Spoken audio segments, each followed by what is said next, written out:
Hi అండి. ఇవాళ American dollars ఎలా ఉన్నాయి చూసారా? ఇది సింగిల్ డాలర్. ఇది ఎంతండి? $5. $5 ఇది. ఇదేమో $10, $20. ఇవన్నీ అమెరికన్ డాలర్లే. మనం అమెరికా వెళ్ళకపోయినా ఇవి చూసి ఆనందించడానికి మన ప్రేక్షకులు చూడాలనే దగ్గరుండి ఇలా పెట్టాను, చూపించాను. చూసారండి, అమెరికన్ కరెన్సీ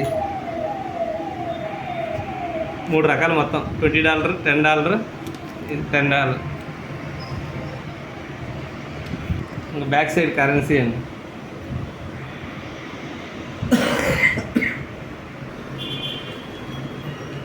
ఇది సింగిల్ డాలర్, అమెరికన్ డాలర్.